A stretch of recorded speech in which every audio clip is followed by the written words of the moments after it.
Hi everyone, good morning. ನಾನು actually ಇವತ್ತು Friday ಸ್ಯಾಟರ್ಡೆಯ ಬ್ಲಾಗ್ನ ಹಾಕ್ತಾ ಇದ್ದೀನಿ. ಇಲ್ಲಿ ನಾವು ನಮ್ಮ ಮೈಸೂರಲ್ಲಿರುವಂತಹ ಹೈಬೀಸ್ ಹೋಟೆಲ್ಸಿಗೆ ಸ್ಟೆಕೇಷನ್ಗೆ ಅಂತ ಹೋಗ್ತಾ ಇದ್ದೀವಿ.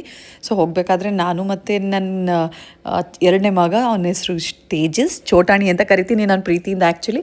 ಸೊ ನಾನು ಅವನು ಕೂತ್ಕೊಂಡು ಸ್ವಲ್ಪ ಫನ್ ಮಾಡ್ತಾ ಇದ್ವಿ. ಸೊ ನಾನು ರೀಚ್ ಆದೆ ಹೈಬೀಸ್ ಸ್ಟೈಲ್ಸ್ ಮೈಸೂರಿಗೆ. ಈ ಹೋಟೆಲ್ ನಿಜವಾಗ್ಲೂ ಬ್ಯೂಟಿಫುಲ್ ಆಗಿದೆ.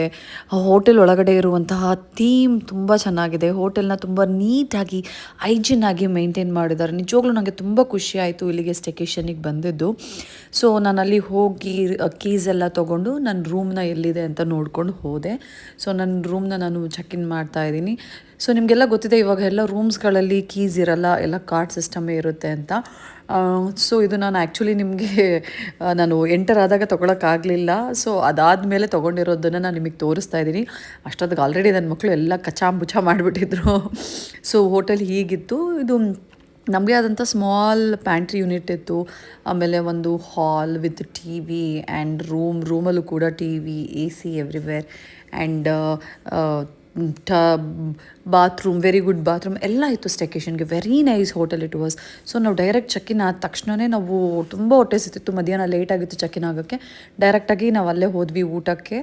ಅದಾದಮೇಲೆ ನಾನು ರೂಮ್ಗೆ ಕೂಡ ಕೆಲವು ಐಟಮ್ ತರಿಸ್ಕೊಂಡಿದ್ದೆ ಮಕ್ಕಳಿಗೆ. ನ್ಯಾಗೆಟ್ಸ್ ಆ್ಯಂಡ್ ಫ್ರೆಂಚ್ ಫ್ರೈಸ್ ಅಂದರೆ ನನ್ನ ಮಗನಿಗೆ ತುಂಬ ಇಷ್ಟ. ಸೊ ನಾನು ಬಾಲು ಬಿರಿಯಾನಿ ತೊಗೊಂಡಿದ್ವಿ, chicken biryani was so awesome guys. ನೀವೇನಾದರೂ ಐಬೀಸ್ ಸ್ಟೈಲ್ಸ್ ಮೈಸೂರಿಗೆ ಹೋದರೆ ನೀವು ಅಲ್ಲಿ ರೆಸ್ಟೋರೆಂಟಲ್ಲಿ ಈ ಬಿರಿಯಾನಿನ ಖಂಡಿತ ಟ್ರೈ ಮಾಡಿ. It was so yummy. And ಯಾವಾಗಲೂ ಸಾಮಾನ್ಯ ಬಾಲು ಸ್ವೀಟ್ ತಿನ್ನೋದು ಕಡಿಮೆ, ಬ್ರೌನಿ ವಿತ್ ಐಸ್ ಕ್ರೀಮ್ ತಿಂದರು ತುಂಬ ಚೆನ್ನಾಗಿತ್ತು ಅಂತ ಹೇಳ್ತಾಯಿದ್ರು.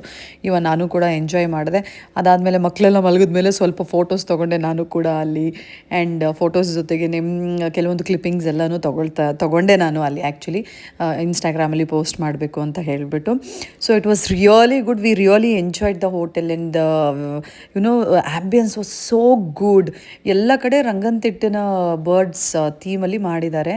ಸೊ ಅಲ್ಲಿಂದ ಸರಿ ಮಕ್ಕಳನ್ನ ಕರ್ಕೊಂಡು ಹೋಗೋಣ ಅಂತ ಹೇಳಿಬಿಟ್ಟು ಅವ್ರನ್ನೆಲ್ಲ ರೆಡಿ ಮಾಡಿ ನಾನು ಲಿಫ್ಟಲ್ಲಿ ಕರ್ಕೊಂಡು ಹೋಗ್ತಾಯಿದ್ದೀನಿ. ಅದ್ರ ಮಧ್ಯದಲ್ಲಿ ಫಿಟ್ ಚೆಕ್ ಮಾಡ್ತಾ ಇದ್ದೀನಿ ನಾನು ಆ್ಯಕ್ಚುಲಿ. ಸೊ ನೋಡಿ ಇದು ಎಷ್ಟು ಕ್ಯೂಟ್ ಆಗಿದೆ ಅಲ್ವಾ. ಲಿಫ್ಟ್ ಇದು ಆ್ಯಕ್ಚುಲಿ ತುಂಬ ಕ್ಯೂಟ್ ಆಗಿದೆ. ನಾವು ಇದ್ದಿದ್ದು ಸೆಕೆಂಡ್ ಫ್ಲೋರ್. ಸೊ ನೋಡಿ ಎಲ್ಲ ಕಡೆ ಎಷ್ಟು ಥೀಮ್ಡಾಗಿ, ಎಷ್ಟು ನೀಟಾಗಿದೆ, ತುಂಬ ನೀಟಾಗಿ ಮೇಂಟೈನ್ ಮಾಡಿದ್ದಾರೆ. ಸೊ ಗುಡ್, ಹೈಜಿನ್ ಆಗಿತ್ತು ಅಂತ ಅನ್ನಿಸ್ತು ನನಗೆ. ಸೊ ಹೋಪ್ ನಿಮಗೂ ಕೂಡ ಇಷ್ಟ ಆಗ್ಬೋದು. ಸೊ ನೀವು ಹೋಗಿ, ನೀವು ಯಾರಾದರೂ ಹೋದರೂ ಕೂಡ ನನಗೆ ಕಮೆಂಟ್ ಮಾಡಿ ನಿಮಗೆ ಹೇಗೆ ಅನ್ನಿಸ್ತು ಐಬೀಸ್ ಸ್ಟೈಲ್ ಮೈಸೂರು ಅಂತ. ಸೊ ಅಲ್ಲಿಂದ ನಾವು ಹೊರಗಡೆ ಹೋದ್ವಿ. ಮಕ್ಕಳನ್ನ ಕರ್ಕೊಂಡು ಸ್ವಲ್ಪ ಪ್ಲೇ ಏರಿಯಾಗೆ ಹೋಗೋಣ, ಆಟ ಆಡಲಿ ಅಂತ ಹೇಳಿಬಿಟ್ಟು. ಅಯ್ಯೋ, ನನ್ನ ಮಕ್ಕಳಿಗೆ ಪಾರ್ಕ್ ಸಿಕ್ಕದೆ ತಡ ಓಡ್ತಾ ಇರ್ತಾರೆ. ನಾನು ಇರೋದು ಸೆಕೆಂಡ್ ಫ್ಲೋರಲ್ಲಿ. ಸೊ ಹಾಗಾಗಿ ನನಗೆ ಸ್ವಲ್ಪ ಭಯ. ಚಿಕ್ಕವನಲ್ವ, ಮಕ್ಕಳು ಆಲ್ಮೋಸ್ಟ್ ಇಬ್ಬರು ಚಿಕ್ಕವರೇ ಇರೋದ್ರಿಂದ ಮತ್ತು ಹೊರಗಡೆ ಎಲ್ಲಿ ಹೋಗೋದು, ರೈಲಿಂಗ್ಸ್ ಮೇಲೆ ನಿಲ್ಲೋದು, ಬಗ್ ನೋಡೋದು, ಕೆಳಗಡೆಗೆಲ್ಲ ಮಾಡ್ತಾರೆ ಅಂತ ನಾನು ಬಾಗಿಲೇ ಓಪನ್ ಮಾಡಲ್ಲ. ಸೊ ಹಾಗಾಗಿ ಇವರಿಗೆ ಎಲ್ಲಾದರೂ ಹೊರಗಡೆ ಬಿಟ್ಟರೆ ಸಾಕಪ್ಪ, ಅಮ್ಮ ಓಡಬೇಡ ಅನ್ನೋ ಒಂದು ಫೀಲಿಂಗ್ ಇರುತ್ತೆ ನನಗೆ. ಅವ್ರ ಸೇಫ್ಟಿ ಇಂಪಾರ್ಟೆಂಟ್ ಅನ್ನೋ ಫೀಲಿಂಗ್ ನಂದು. ಸೊ ಅದಾದಮೇಲೆ ಪ್ಲೇ ಏರಿಯಾ ಹೋದ್ಮೇಲೆ ಏನು ಬೇಕು ಆಟ ಆಡ್ರಪ್ಪ ಅಂತ ಬಿಟ್ಟಿದ್ದೆ. ಬಟ್ ಸ್ವಲ್ಪ ಬಿಸಿಲಿತ್ತು. ಸೊ ಸ್ವಲ್ಪ ಹೊತ್ತು ಮಾತ್ರನೇ ನಾವು ಆಟ ಆಡ್ಕೊಂಡು ಬರಬೇಕಾದ್ರೆ ಅಲ್ಲಿ ಹೋಟೆಲ್ ಮುಂದೆ ಒಂದು ಆಟೋ ನಿಂತಿತ್ತು. ಸೊ ತುಂಬ ಚೆನ್ನಾಗಿತ್ತು. ಸೊ ನಾವು ಅಂದ್ಕೊಂಡ್ವಿ ಓಕೆ, ಸ್ವಲ್ಪ ಹೊತ್ತು ಕೂತ್ಕೊಂಡು ಒಂದೆರಡು ಫೋಟೋ ತೊಗೊಳ್ಳೋಣ. ಸೊ ಇಟ್ಸ್ ಮೆಮೊರೀಸ್ನೋ, ನಾವು ಎಲ್ಲೇ ಹೊರಗಡೆ ಹೋದರೂ ಓಕೆ ಈ ಥರ ಇದ್ವಿ, ಈ ಥರ ಮಾಡಿದ್ವಿ ಅನ್ನೋದೊಂದು ಮೆಮೊರಿ ಇದ್ದೇ ಇರುತ್ತೆ. ಸೊ ಆ ಥರ ಪ್ರಿಸರ್ವ್ ಮಾಡಲಿಕ್ಕೆ ನಾನು ತುಂಬ ಇಷ್ಟಪಡ್ತೀನಿ ಆ್ಯಕ್ಚುಲಾಗಿ. ಸೊ ಹಾಗಾಗಿ ನಾವು 3 ಜನನೂ ಅಲ್ಲೊಂದು 10-15 ನಿಮಿಷ ಕೂತು ಟೈಮ್ ಸ್ಪೆಂಡ್ ಮಾಡಿ ಆಟ ಆಡಿ ಬಂದ್ವಿ. ನಮ್ಮ ಪುನರ್ವ ಕೂಡ ಮಮ್ಮ ನೀವು ಕೂತ್ಕೊಳ್ಳಿ, ನಾನು ಡ್ರೈವ್ ಮಾಡ್ತೀನಿ ಅಂತ ಹೇಳಿಬಿಟ್ಟು ಅವನು ಆಟೋ ಓಡಿಸ್ತೀನಿ ಅಂತ ಓಡಿಸ್ತಾ ಇದ್ದ. It was really nice actually stay ಇಲ್ಲಿ ನನಗೆ ಐಬೀಸಲ್ಲಿ.